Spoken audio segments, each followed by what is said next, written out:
Welcome back, everyone, to the Last of Us version of the Temple of Geek podcast. As usual, I'm Danielle, and I'm here with my co-host Olivia to talk about the season 2 finale of HBO's The Last of Us.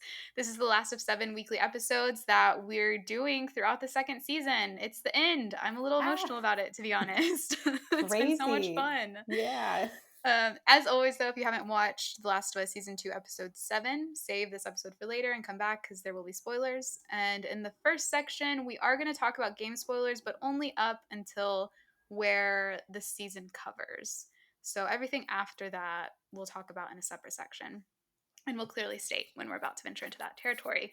So let's get started with the summary. The title of this final Season 2 episode is Convergence, a very apt title.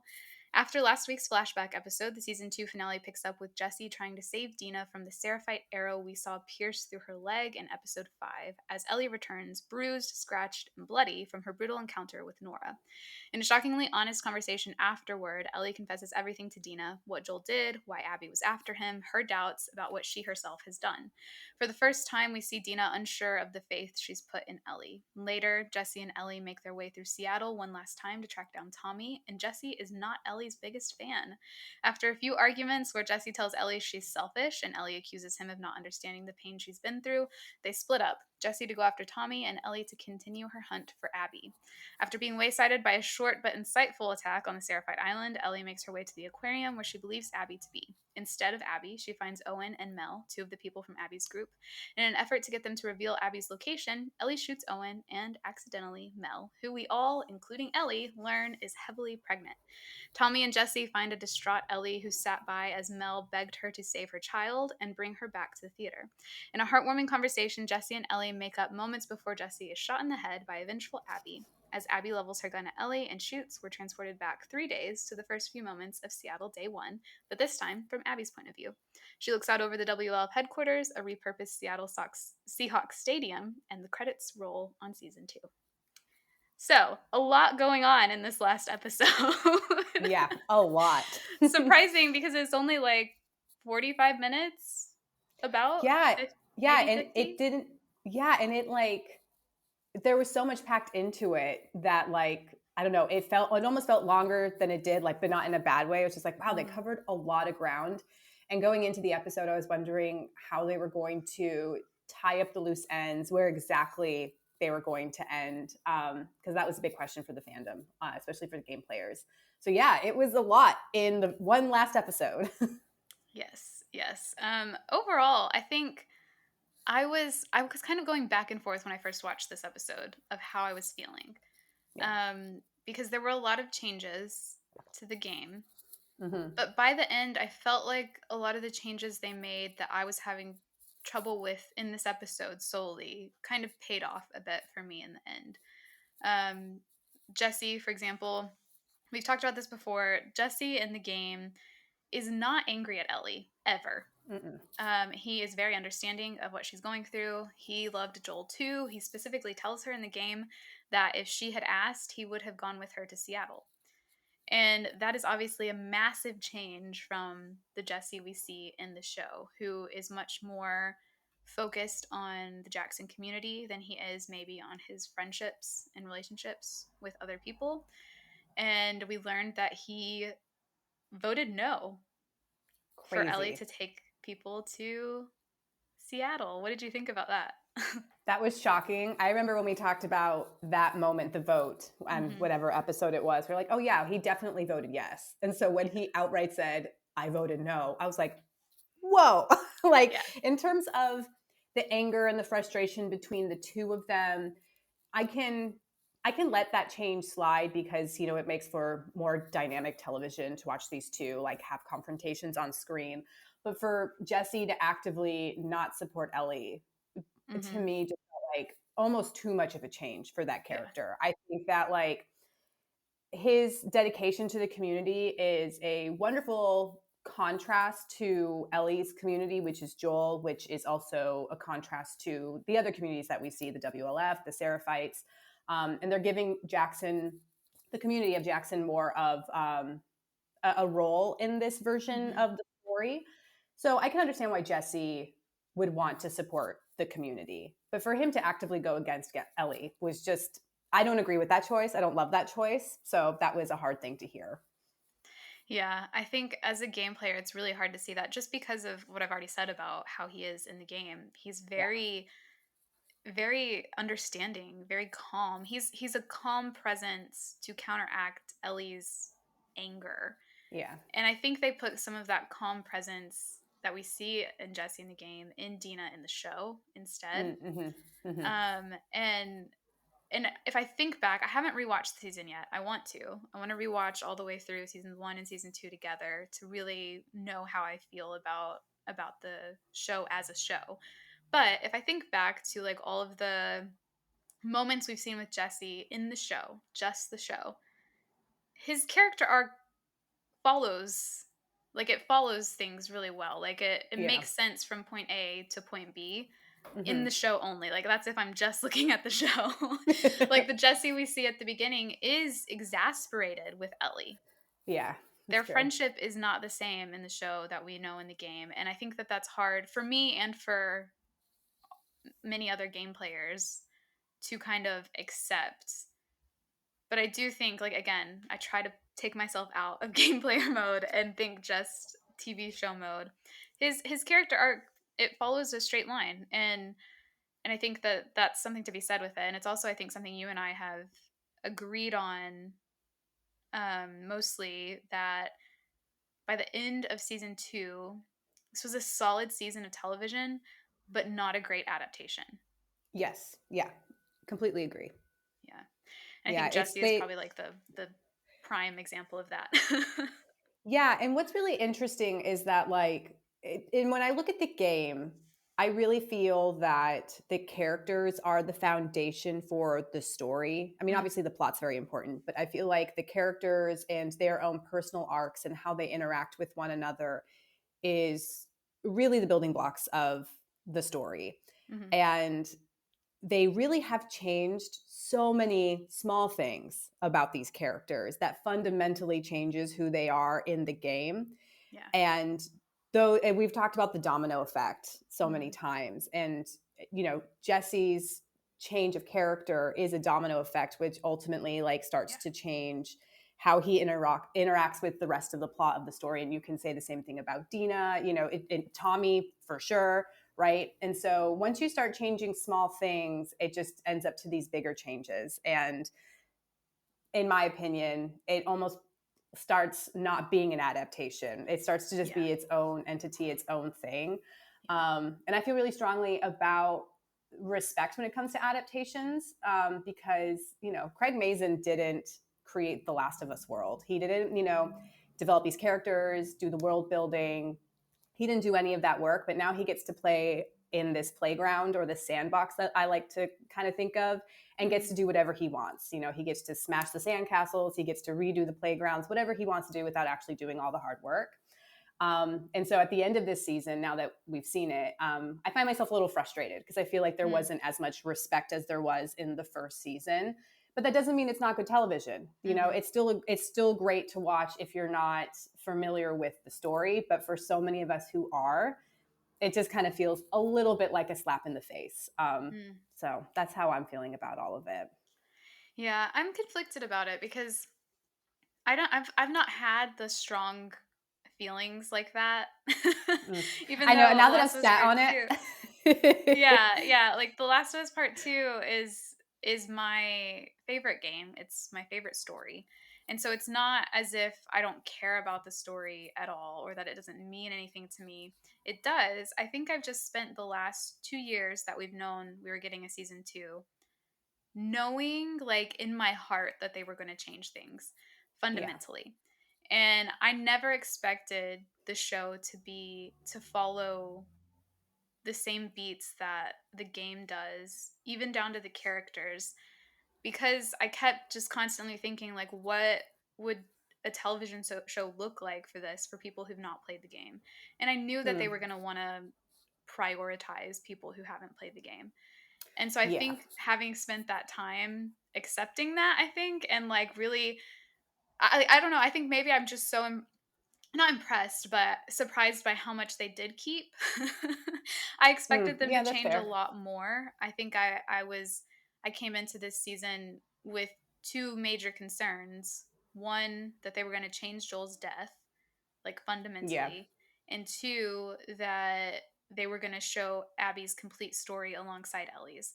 And I didn't want that. yeah, yeah, And they didn't do either of those things. And so I think for me, because that was my like, if they do, if they don't do this, then I can handle everything else. And that's not me saying I don't still have criticisms of how they approach this, because I do think they played it safe. I do think that yeah, when you are adapting this type of story for television and you have all of these production companies and HBO themselves and all of these other expectations from people, that maybe you can't play it as risky as a company like Naughty Dog can play with their yeah, own creation.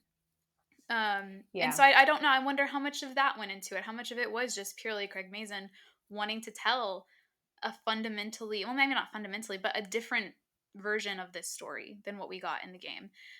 Because I think about like the way that he talked about Last of Us Part 2 during season 1, and it doesn't correlate with how this adaptation kind of played out for season 2. yeah, And so I'm trying to like make sense of that in my head, and not like really put so much blame on him, because I do also think about, I don't know if you know this, but Neil Druckmann, who is one of the creators of The Last of Us, um, a lot of his original ideas for this story were not great. right. Yeah, and absolutely. Yeah, and were borderline misogynistic, the way I've seen people talk about yeah, how they kind of view this season too with the female characters. yeah, And so I'm not one to, I don't know. I've seen people kind of like say that it's all Craig Mazin's fault and not at all Neil Druckmann, and that's because Neil Druckmann wasn't as involved with this season as he was season 1. But then I'm kind of like, well, some of Neil's original ideas weren't that great either. that is true. I'm just So going off the criticism of Craig because whenever I listen to the podcast, he talks about the moments where from the game where he's like, "Oh, that's perfect. We're just going to do it that way from the mhm, game," and like it's an exact replica of the game. And then he talks about the moments where he has changed things, mhm, and the sense that I get is, "Oh, I can do that better." mm, And absolutely, there's production companies, there's producers, there are other writers in the room that weren't initially in the game with the game. So yeah, there's a lot of other moving pieces, but mhm, it's just the way when he talks about these changes, it just very much feels like, and not, I'm not giving Neil any credit because I absolutely agree his original ideas were awful. It's more so that it's the team behind the original game and the writers and the people who created this world and these characters, not necessarily Neil, but like Naughty Dog in general, mhm, um, that I feel like that wasn't respected. It was mm, almost like, yeah, I love what you did. I love the foundation and the tools you gave me, but I can do it better, except for these parts mm, that I think are perfect the way that they are. And that's the kind mm, of vibe I get when he talks about these things on their podcast. So yeah, that's where my initial feelings are. Well, I guess they're not initial because I've sat with it for the last week and I'm like, oh, actually I didn't love this as an adaptation, especially mhm, compared to other adaptations we've gotten recently. I mhm, think about like Dune is a mm, wonderful adaptation, but it made massive changes from the book, but it was still respectful to the source material. yeah, I know a lot of folks also had criticisms of like House of the Dragon and the changes that were made there. I haven't read that book, so I can't speak on it, but it was a lot yeah, of fundamental changes to characters which have that domino effect, and then things stop making sense. And I know George R. R. Martin had similar criticisms of that show. And it feels like the same thing is kind of happening here, whether it's Craig or if it's producers or if it's a combination of everything. Um, I just feel like you said this earlier, but part one versus part two, like as the way that Craig was talking about part two, and it's not exactly what we thought it was going to be. Just felt like part mhm, one was just a little bit more true to the story than part two was. yeah. And it's a little disappointing that it wasn't it wasn't as true as it could have been, especially from what we saw in season one. Yeah, yeah, that makes sense. And I definitely like, I don't feel one way or the other about it yet. I Yeah. want to rewatch it because I do really want to just see how it progresses with the story. and see really what I think about it. I do think that my opinion won't change that it's not a great adaptation of part 2. It's Yeah. not, because Ellie is, as much as I think that Bella Ramsey plays Ellie, the heart of Ellie so well, Hmm. the material there is different than the game. And that is hard, I think, as well, to kind of struggle to I think balance with my understanding of Ellie. And that's why I want to go back and rewatch, because I want to see, because I've seen people say that even in the show's material early on, the Ellie we see in season 2 isn't matching the Ellie we see in like season 1, being set up for that. And so I want to Yeah. go back and rewatch and really see like if that those character beats match the way that like Jesse's character beats match to me in season 2. Hmm. Yeah. Before I really like make a decision on it. And I wish I'd had time to do that before this. But yeah, it's I'm conflicted about it, because on one hand I'm just like, I understand needing to make a lot of these changes, or feeling like you need to make a lot of these changes. I don't agree with people saying that this should have been an easy adaptation, Oh because yeah, I agree with that. Yeah. part 2 is such a complex story. And we've talked Yeah. before about how it's made for gameplay. It Yeah. relies on player mechanics. It relies on like the kind of like philosophy of gameplay Yeah. and things like that. And it's always going to be its best version when you're playing it. And so I don't think that it's inherently an easy or a shoe-in adaptation. Um, but I do agree with some of what people have said, like the change to Ellie's character a little bit. How sometimes it felt like Dina was a little bit more vengeful than Ellie was. Things like that I am starting to agree with a little bit more. But yeah, we'll see. I need to do a full rewatch and really get like my head wrapped around how I actually feel, because I don't want to. I To don't want to me, just like latch on to what other people are saying and be like, yes, that's what I think. no, no, totally. And actually, speaking of Ellie's change, can we talk about the major scene with Mel and Owen's death? Yeah. Because of that scene, like, structure wise, pretty much the same. But like when you Hmm. get down to the details, pretty massively different. And one way is Ellie's character, Yeah. where Ellie in the game is like, she goes for it. It Done. shows no remorse. Yeah. She's done. She is like, yeah. And Bella Ramsey's version, it's not Bella who did this, but it's the writing of the character.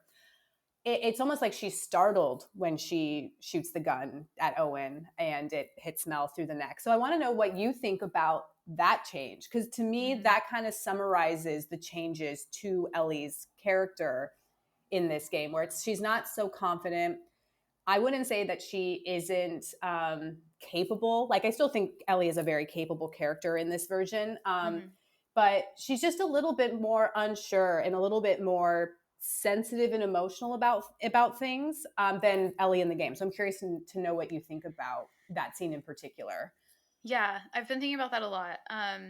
Because at first I was a little like, I think I messaged you after I finished the episode, and I was like, first reaction on that scene was that was a little weird.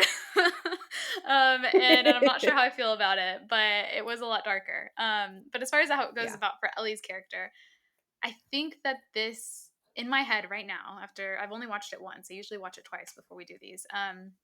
But to me, it feels like an interpretation of how Mm, Ellie's feeling at that moment, because in the game, she doesn't want necessarily to kill Mel. no. She wants them to tell her where Abby is, and I do think she probably would have let them live. Now that's my opinion. Other people might have different opinions about that, or maybe she believes that she would let them live if Mm, they tell mm, her where Abby's at. Maybe that's more of an accurate statement for that. Um, and she does only kill Owen because Owen goes after her. yeah. And then she only kills Mel because then Mel goes after her after she shoots Owen. And it's also important to note, for those of you who haven't played the game, that Mel dies immediately. Owen dies later, or shortly after. And that's a pretty significant change to me, because she kills Mel through the throat with a knife, and it is in defense. Mel goes after her because she shot Owen. And then it's as Mel is lying on the ground, Owen, with his last breath, says she's pregnant. And Ellie is like, no, no, no, no, no, no, no, no, no. She goes, unzips Mel's jacket and sees her belly. And that's when she has pretty accurate reaction, same reaction that Yeah. Bella Ramsey shows in the show. Um, and so I don't know that I view it as inherently different. I just view it as an Hmm. interpretation of Ellie's emotions, of Hmm. how those emotions would manifest, I guess. Um, at that point, I think in the show, Ellie is still so upset over what she did with Nora, Yeah. and we see that more outwardly than we do in the game. Yeah. I think that is maybe where that difference is mainly coming from. Yeah, because not that I'm not remembering there being any moment where Ellie shows remorse over what she did to Nora in the game. Mhm. But in the show, she's like, did she deserve it? No, she's clearly very upset. And I think Yeah. that, like you said, leads into how she reacts when she accidentally shoots Owen and Mel. Yeah. Because in the game, like you said, it's all for self-defense, but she's very sure in her actions. You Mhm. know, it's not an accidental, shooting or anything like that. Yeah. And so I think that's where people are starting to, or like furthering the conversation of like, where's the vengeful, rageful Ellie, Mm. you know? And I thought we saw it a little bit with Nora. And I was like, okay, Yeah. there we go, because that's the monster, right? That's the monster Mhm. that she's becoming. And then it kind of backtracked a little bit, Yeah. Yeah. and I was like, oh, like that feels just a little inconsistent. And it's not because I'm like, oh, I want to see like Ellie be, full of rage and things like that. I think that's Yeah. a very one note thing and can get boring. It's not boring in the game, but I can understand how that could be boring on a show.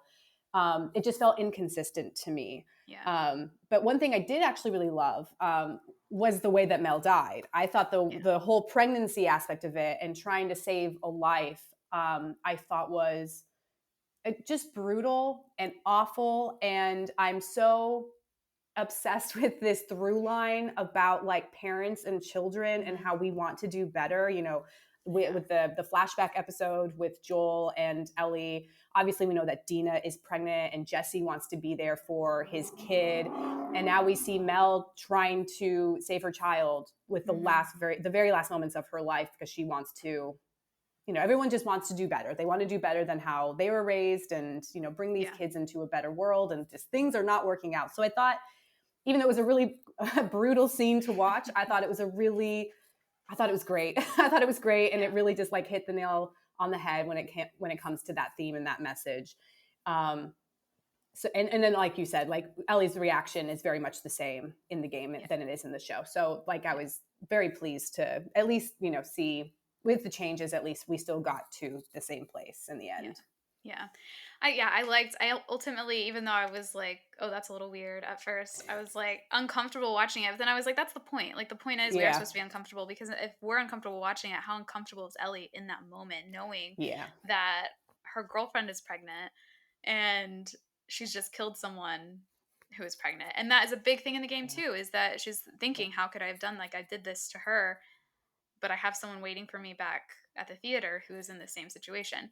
And so I really liked how much they dug into that. I've seen people say they didn't like it because it bordered on being like Mel prioritizing the baby's life over her own. And I was like, Mel was going to die anyway. And Like that she was knew the it. Yeah. difference. It wasn't that Yeah. Ellie could either spend time saving the baby or saving her. There was no Hmm. saving Mel. And Mel Yeah. knew that. I think maybe what's missing, well, we know it a little bit in the show more than we did in the game at this point, is that Mel is not a doctor, but she is, she knows medicine. She knows all of these things. She knows that she's not going to live, that this wound is it for her. But she thinks because she's a mother, there is a change, whenever you have a baby. I don't know, I've never had one, but if I can see from my sisters and people I know that there is a change. There is a desire to protect this thing that you've created. And it's like you said, that through line, because we also see it with Ellie's mother, and Yeah. back in season 1, in the season 1 finale, and how like that is like really poetic to have the season 1 finale have us Mm. see what Ellie's mom did to protect her, and the Yeah. season 2 finale show what Mel, the stranger to Ellie, tried to do to protect her child. And Mm. it's a good parallel. Like that is good television to me, that part. Yeah, Um absolutely. but yeah, so I liked it. I didn't think that it was anything about like prioritizing the baby over Mel at all. I think it was just trying to show, like you said, a mother, a parent trying desperately to make their life at the end mean something, and Yeah. protect this one thing they have left. So I thought it was very beautiful. I got a little teary eyed too at the end.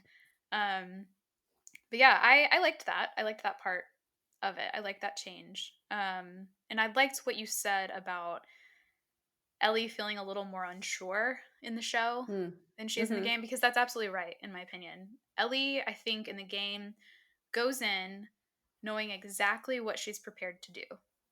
Yeah. And Dina isn't completely aware of what Ellie is prepared to do in the game. Yes. In the show, it kind of seems like Dina knows what Ellie needs to be prepared to do, but Ellie isn't quite sure what she's prepared to do yet. Yeah. And that is a pretty big change. And so I agree with that. It's pretty massive. Yeah. And speaking of Dina, another change is at least during this portion of the game, right, where Hmm. Ellie doesn't tell Dina at this point Yeah. what happened in Salt Lake City. Yeah. What did you think of that? And what did you think about Dina's reaction? I'm getting my notes. Hang on, because I have it written here. I said, Ellie tells Dina about Salt Lake City. Interesting. That's how you know where I'm like, anytime I say interesting in my notes, I'm like, I'm not sure how I feel about that actually. Yeah. Um, because I saw someone say on social media, like, take a shot every time someone says Joel shot him in the head. Like, we get it already about Abby's dad. And I get that. Like, that is one of my criticisms of this season, is that, as much as I'll say you can spell something out and the audience will still intentionally like ignore it and not understand it, but I do think Mhm. there comes a point where you are spelling it out too much and you Yeah. aren't trusting your audience the way that The Last of Us Part 2, I believe, trusts its players. Yeah. And I think that there is a lack of trust in this season, in that regard. And on one hand, I get it, because you don't they're playing a riskier gamble with TV than the game does, because the game is one big thing. Mhm. Like, if a player decides to stop playing in the middle of the game, they still bought the game. Yeah. Like, Yeah. there's no going back from that. But if if an audience member decides to stop watching halfway through the season, that's a drop in numbers, in viewership. They Yeah. decide to stop watching between season 2 and 3, that's a drop. And so I get it, and I hate that that has to be like the conversation now, but because of streaming, it is. Yeah. Mhm. And so on one hand, I get it, like the logistical side of it, I get it. But on the other hand, I do think that we're seeing that people want to be challenged, because look at Andor, Mhm. completely new thing to Star Wars. If you follow what production companies and studios have been saying for the past 10 years, it should have failed, because people Yeah. apparently don't want that. Yeah. But it massively succeeded. Mhm. And and so I think that because of how safe these studios have been playing it, that maybe we are seeing like a turn in, like, we want to be challenged again. We don't want to be babied. We want, you to trust us more. And maybe that's also playing into this big reaction, like you and I were talking before we hit record, that people are mad about season Yeah. 2. Game players are Yeah. mad, and I don't think that people who've just watched the show and not played the game are as mad. I've seen some people be like, they're definitely playing it safe, but I do think that there is a desire to be challenged. And so I see that a lot with this. And that plays into the conversation that Dina and Ellie have, where Ellie tells her about everything, because it is a reiteration of, yet again, Joel did this. Here's a reminder of what Joel did. And Mhm. and I'm Joel's biggest criticizer sometimes. As much as I love him, I do, but there's comes a point where it's like, okay, I know what he did. I don't need to be reminded of this. I don't think the characters Yeah. need to be reminded of this. Mm-mm. And I think that it was weird seeing Ellie explain that she was, I put in the summary, explain that she is questioning what she's doing, Yes. Agreed. because in the game she doesn't need to say it. It's clear in in her actions and in the way that she looks after what she does to Nora and everything. And so it's a lot of like telling Yeah. while also showing, but you don't need to do both. You can just show me that. And Bella Ramsey is such a talented actor that I have no doubt that they would be able to show that with no words. And so it's a Absolutely. shame to see that the material they had to work with wasn't as trusting of them as an actor either. Completely agree. Yeah, it really, you totally summarized it well. It just comes down to trust. There's not trust in the audience. There's not trust in the story itself, which is why I think there's so many changes. And also it seems like there's lack of trust in the actors to portray what needs to be portrayed on screen for us to understand. This is like this circle, this cycle of distrust. Yeah. But one thing I will say that I thought was an interesting change, I guess to Dina this whole time. But Dina at the end, she's just like, okay, now that I know why we're here, what Joel did, like, I can't excuse it. We got to go home. Like, this is done. Like, we should not have come out here, because in the way I understood it or, interpreted it was that Dina was like, yeah, Joel was wrong. Joel was wrong for not giving us a cure. Not because she doesn't love Ellie. That's not like what I'm saying, but that was, I think, it's kind of what you said earlier. There's a fundamental change when someone has a child and Dina's pregnant. And I took that as saying like, wow, like my child's going to be born into this world where there's infected, but they could have been born into a world where there was a cure. Yeah. And I cannot believe we're here to kill the person whose father died because Joel decided to make this massive decision for humanity that he shouldn't have. And so I thought that was interesting. But yeah, again, like Dina's whole character arc and just the plot that that she follows is completely different. But it was a change I enjoyed. I liked having Dina around more for the season. Initially, I thought it was because they wanted to elevate her character, give her more, and I still think that's true to some sense, in some sense. But I also think it goes back to this distrust thing of like making Ellie not so sure, she's not so confident, and this version of Ellie needs the support and the logic and level-headedness of Dina to like get by and to go on this path forward. And so in a weird way, it almost feels like this version of Dina is still in service of Ellie's character and Ellie's plot. But I do prefer this version of Dina. But now that I've sat with it, I'm like, oh, it's still kind of the same thing. But it was nice to see in the end that it seems like she's breaking away from Ellie. This is the first time they're like, okay, I don't actually agree with you and what we're doing here, and it's wrong, and we need to go home. Yeah, I agree with you on that now that you've said that. Because I do, like, as with you, I like this version of Dina. I connected to her, I related to her a lot more in the show than I did in the game. And I love that for her character. I think it'll give me a new perspective on her when the next time that I play part 2. But you are right that I think it's the kind of whiplash almost to go from having her so much and then in that last episode, because she has to be taken out of the equation, right? Yeah. In order for Ellie to do what she needs to do.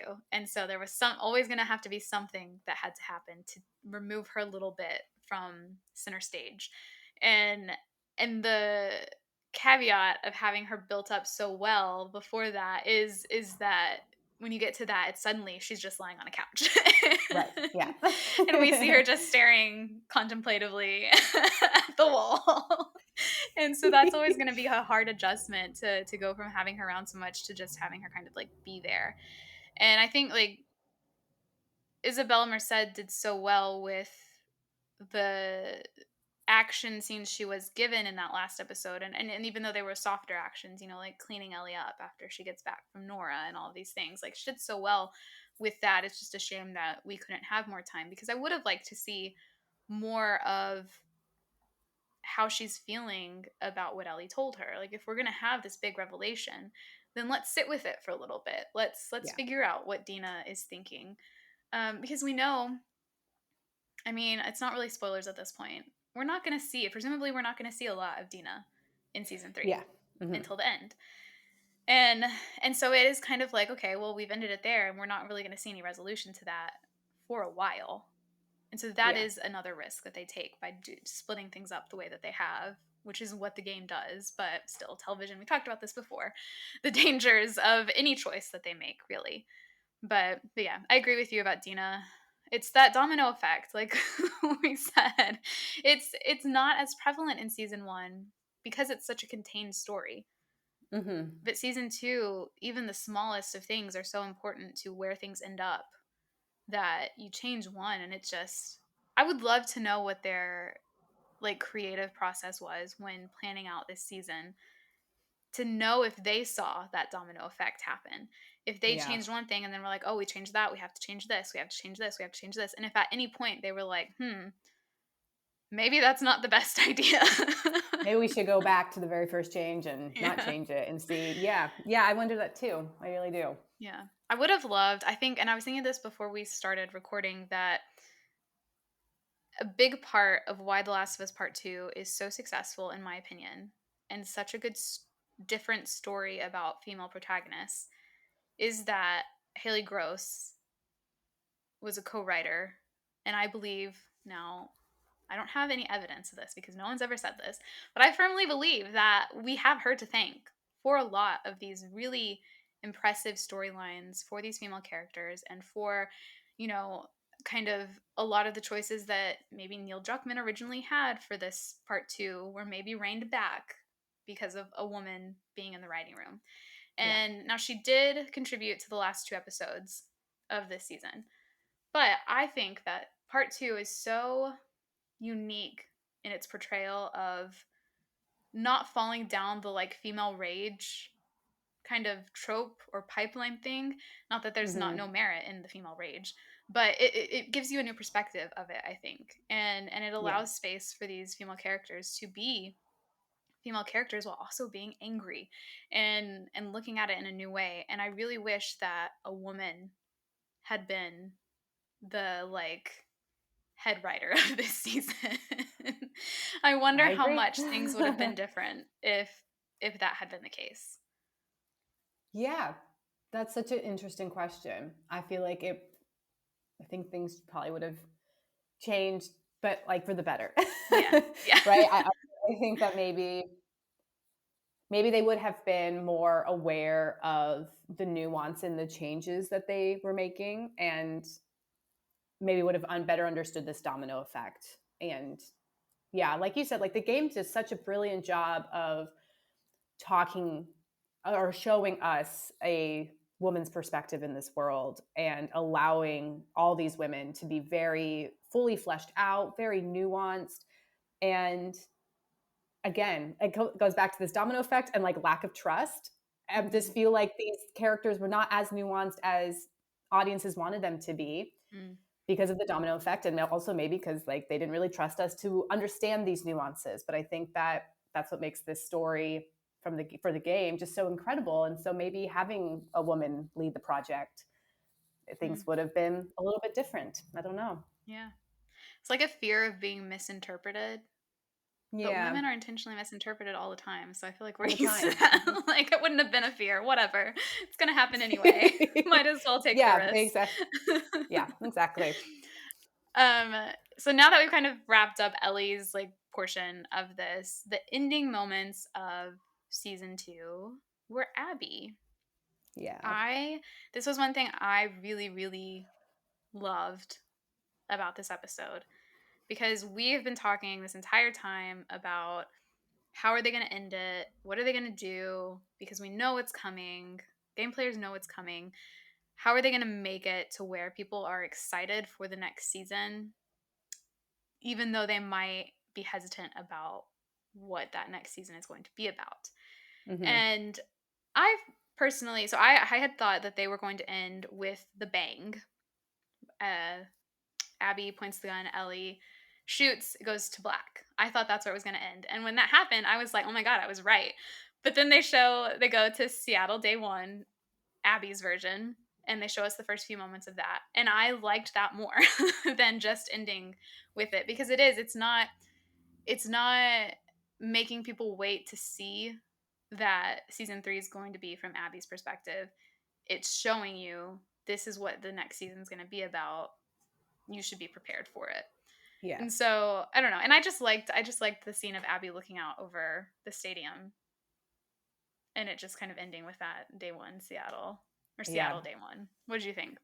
I liked it too. I see so many people online upset about it. They're like, "Oh, it should have ended with the bang." Like, because now that we know how season 3 is going to go, like, it's just like not interesting or whatever. And I'm just like, and I see it from people who played the game and people who haven't played the game, and I'm just like, I just like totally disagree. And a big reason why I disagree was because I always talk about my mom's perspective when we do these episodes. But she obviously doesn't know anything like that's going to happen. She doesn't know about the split. And so the gun goes off, it goes to black, and she's just like sitting there just like, oh my God, is that how it's going to end? And then all of a sudden it goes to Abby, and she just like kind of sits up and she's just like watching. And then as soon as it goes Seattle day one, she got up from the couch. She was like, we're going to she's like, we're going to watch this season from Abby's perspective. I don't want to do it. And I was like, that was my exact reaction when I played the game. It's perfect. So like, again, it's not a great adaptation, but it is great television. And I think the thing it does best is that it's still coaxing out the main emotional reactions and moments that the game did for the players. And I get to see it through someone who doesn't know anything about the story, has never played the game, going into this with like very fresh eyes, and is having the same exact emotional reactions that I had when I played the game. And to me, I'm like, that's successful. Again, it's good television. Like, so I think it's great. And it gave me goosebumps because I'm like, yes, I'm ready for Abby. And that's actually one thing I have been seeing online a lot, is how excited people are for Abby's season.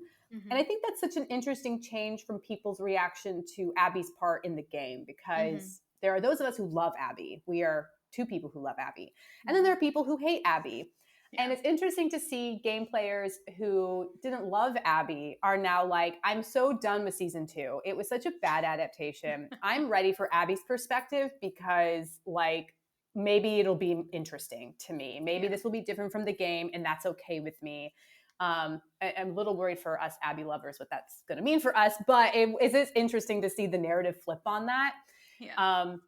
But yeah, I think the setup's great. I think it's smart, and like you said, we were both worried that maybe they were going to do a split perspective for this season for the two characters. And it was really satisfying to see that they're not going to do that. They're going to stick to the structure of the game, which I think is the best way to tell that story, for better or for worse, in terms of like, timing and releases. But I liked it. I was very happy they ended it that way. Yeah, I agree.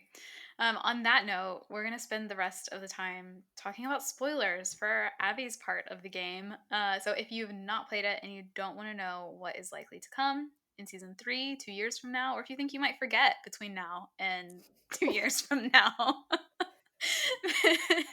you can leave or you can stay. It's up to you. If you leave, thank you so much for listening to us for the past 7 weeks. It's been a really great time. I've loved it. And we hope maybe we'll do this again for season 3. Who knows? We'll see. Yay. All right. Spoiler section. Okay. I wanted to go off what you were saying about Abby's part, and some people like being more excited for it than they were for the game.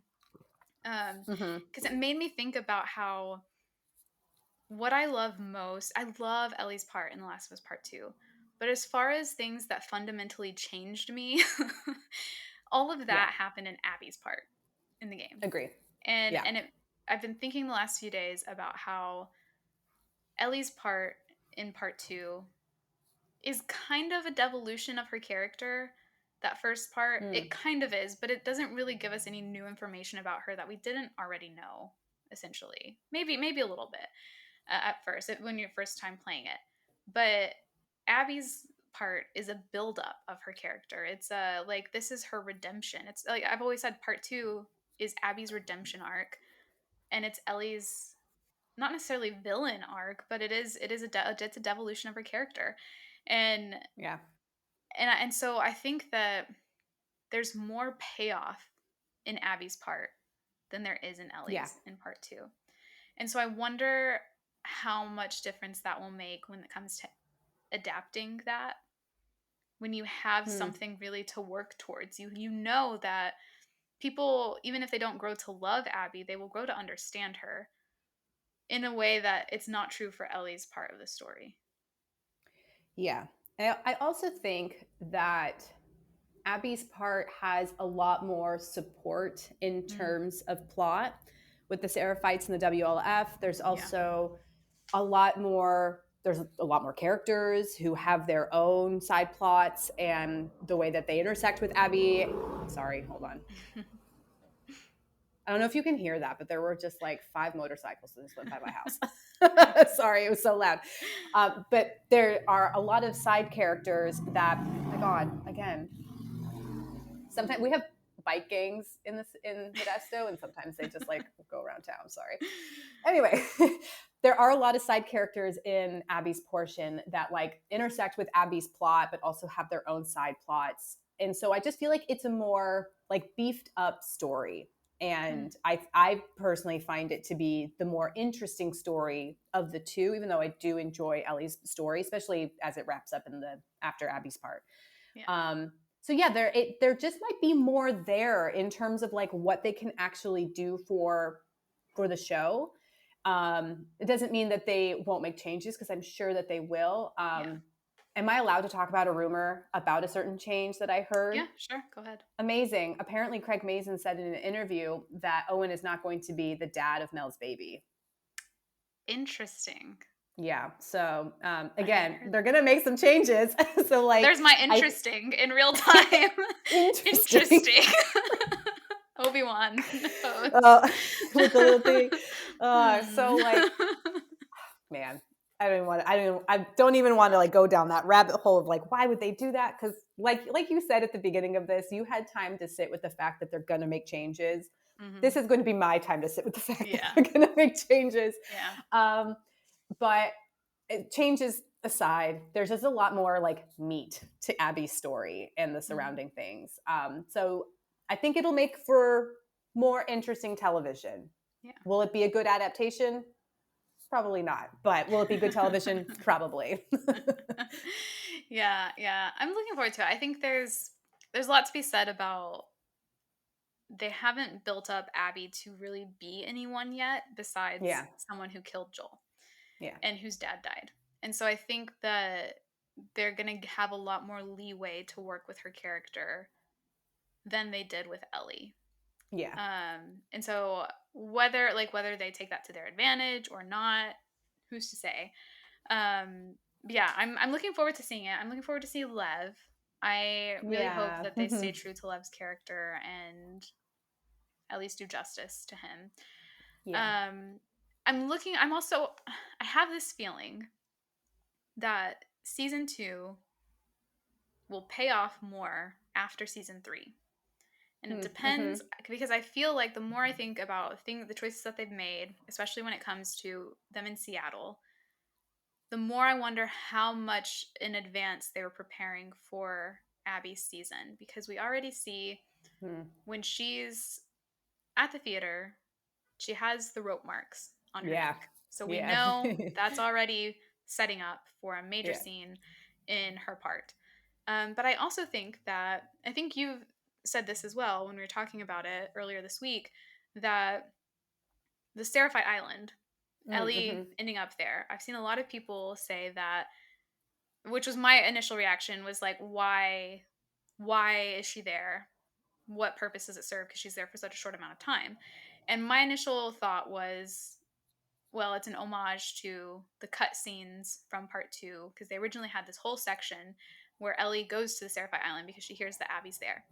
And she goes through a lot of the stuff that Abby goes through in the game that they kept in. But eventually they decided, like, it's kind of repetitive. We already see Abby go through that. We don't need to see Ellie do it too.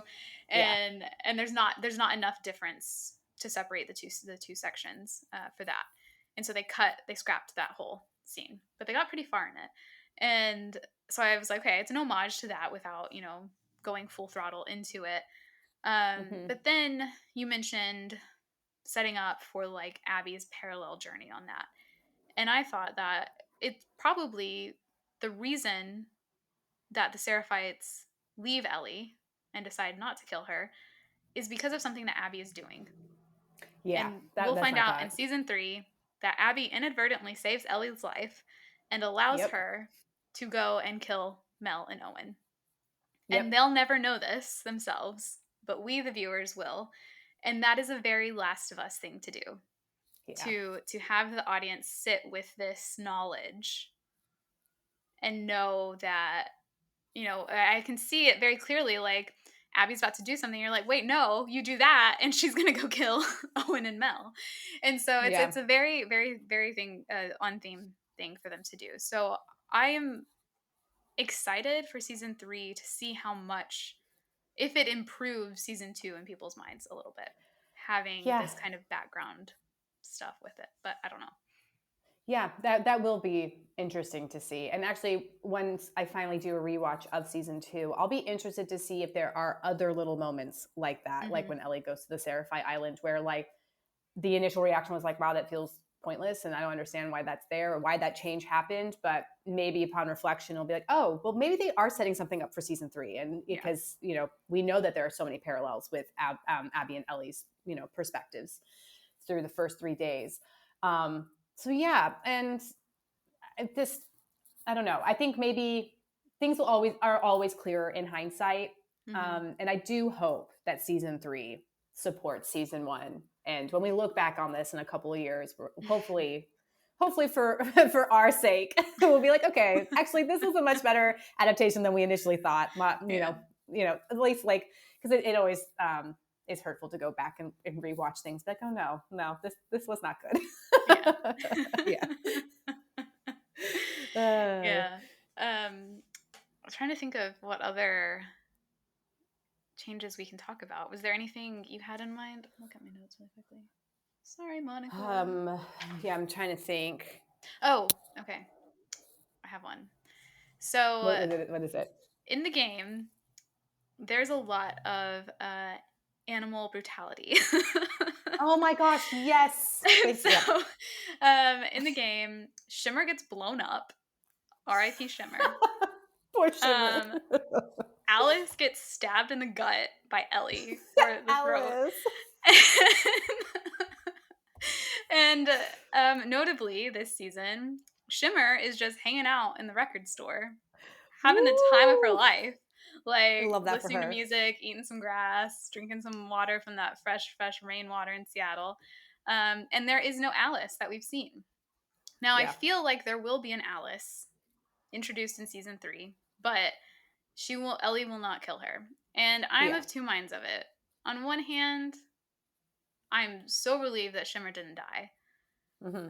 And I'm relieved that Alice didn't die too. But on the other hand, those animal deaths and the fact that it's humans causing them is an important element to the story of Yeah. that this is what this is what these people are willing to do. They're even willing to kill these animals who have no part in this. Yeah. And they're willing to use these animals too for their own protection and things like that. And and so I'm kind of like I saw an interview with Craig Mazin talking about this, and he was like, well, there's some deaths that go too far, and I'm like, well, you kill a pregnant lady, but you Yeah. can't have Ellie kill a dog. Like, I just don't necessarily know if I agree with those choices, because it falls in again with them kind of like playing it safe in my Yes. mind. Yeah. That's Yeah. exactly what it is. And like I think you can find I hated having to kill the dogs in the game. And also, I didn't learn until after I finished the game, you don't actually have to kill them. Yeah. You don't Yeah. actually have to. And I It's was like, just wow, I easier. feel it's just easier. And I felt awful. So like, but again, like that's the point. So I hated it. And like, I'm very happy Alice is alive. I'm happy Shimmer's alive. But I agree. It's playing it safe. It's not trusting the audience. And it takes away a fundamental tool to tell this story and to talk about the cycle of violence and stuff. So I feel like there could have been a happy medium. Maybe some animals did die, but it didn't have Yeah. to be so like, we're killing, Mhm. we're stabbing Alice in the neck or the stomach or whatever it is. So I don't know. It's something I'm happy about, but also again, it's just Yeah. another sign of the distrust, which is frustrating. Yeah, I'm the same. It's just because I think when you play as Ellie and you're attacked by Alice, you are in her head like, this is a Oh means to God, an yeah. end. I have to, or this dog's gonna kill me. Yep. And then when you play Abby's part and you learn about Alice and you get to pet her and throw the toy, it makes that death so much. You're like, I can't believe I caused that. I can't believe I did it. And then when you play it again, the game again, you're like, no, I don't want to kill Alice. And that's such an important part of the story because it's, again, player mechanics. You are having to do these actions. And I understand that that doesn't translate as well to television because the audience is just watching it. They're not pressing that button to make the character do that. And so I kind of get that, but at the same time is like I'm of two minds of it, and I don't know which side I fall on more. Might change after season 3 if we do get Alice. If we don't, I'll just be like, what? Alice is such an important character. Oh, I hope they have Alice for Lev's sake. For Lev, again, that is Lev also and Yara. It's such an important But who knows if they're gonna make Owen not the father? Like, who knows what else they're gonna change? Who knows? We'll see. Oh my gosh, maybe we could write Craig Mazin a letter. Can we be involved in the please writing of don't. season 3? We'll be your gamer consultants. I do. Well, I was like, does he have gamer consultants? I mean, I guess he has Neil. Like he has the creators of the game. But yeah, sometimes I think. Sometimes I question Neil's understanding of his own story, to be honest. Maybe I shouldn't say that. Yeah. No, I think that's fair. I think that's absolutely fair. And I think the reason why both games are so good is because this might be like a random thing to to compare it to, but have you heard Lin-Manuel Miranda's demos for Hamilton? Oh, yeah. His original ones? Yeah. They're not good. But he had, but like the idea is there, right? But he had an incredible team to help him clean it up and to make it the story that it is. Like, obviously Hamilton is Lin-Manuel's like brainchild, but Hamilton is Hamilton because of the creative surrounding it and the artists that play in it. And I feel very similarly to The Last of Us. You look at Neil's original ideas and it's like, wow, that's not good. No.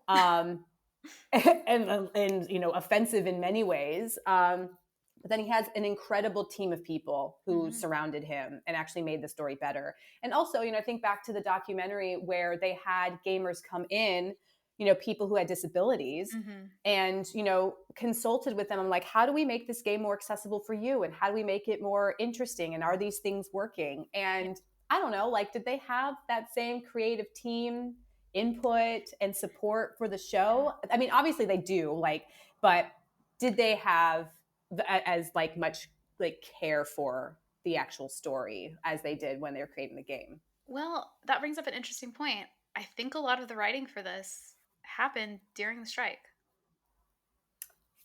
During the strike, isn't that around the same time as the strike? Or not during, but around the same time. So, I'm not entirely sure of the timeline, but I'm pretty sure that they were filming season 2 last summer and winter. Okay.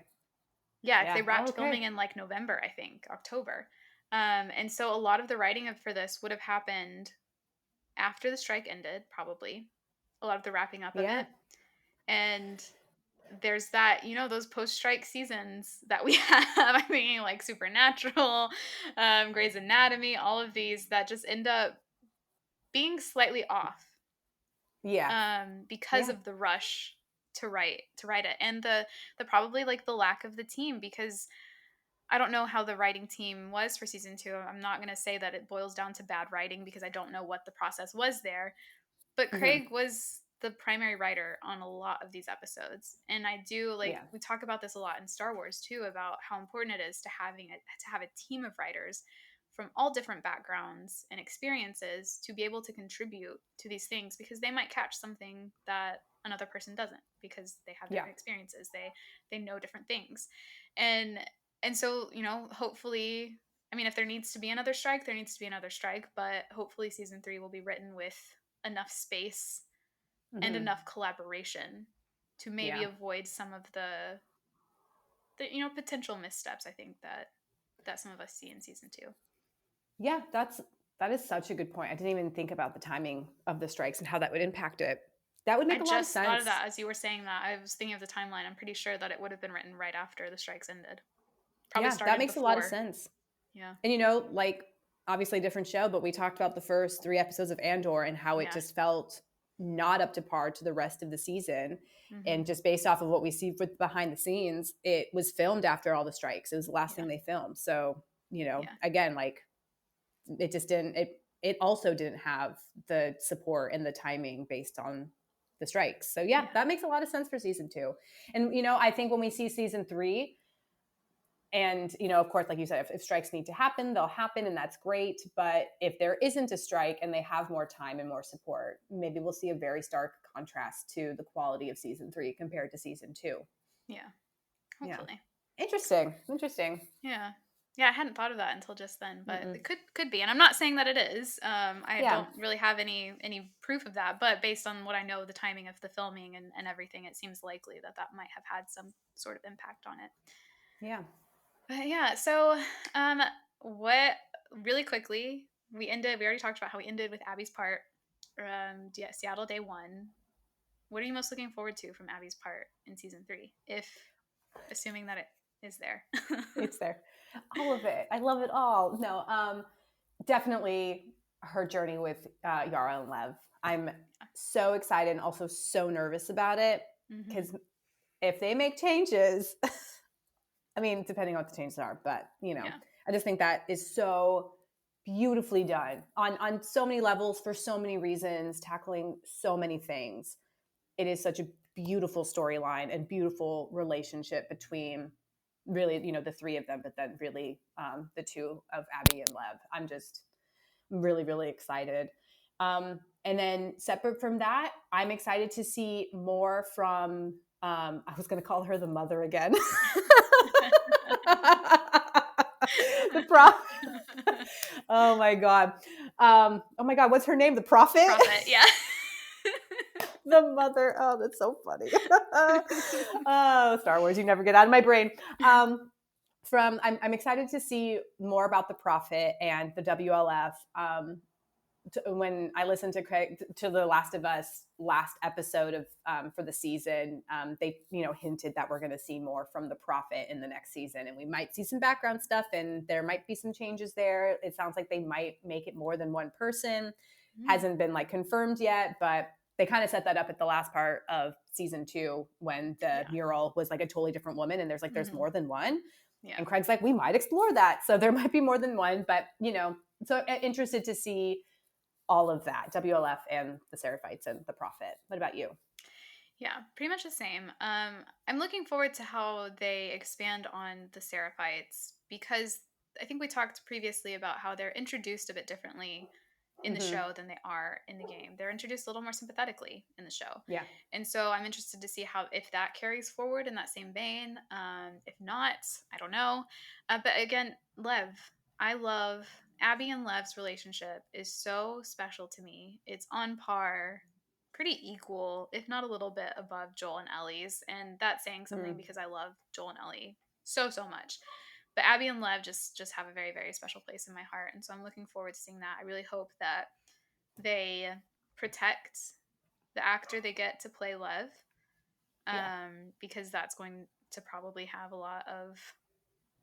that actor's probably just going to have to deal with a lot of harassment. And so I hope that they have things in place to protect that actor. And I just hope that we maybe get to see Lev and Yara before they meet Abby, before they're introduced to us in the game. That'd be cool. Yeah. I'm excited overall. I'm a little wary, I don't know. I'm both more wary and less wary than I was before season 2.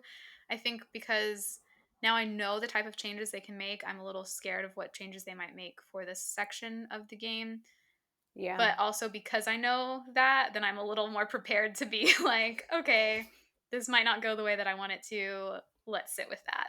Do my little game of worst case scenario. But that's proven, that has actually proven to be my downfall in some other shows this year.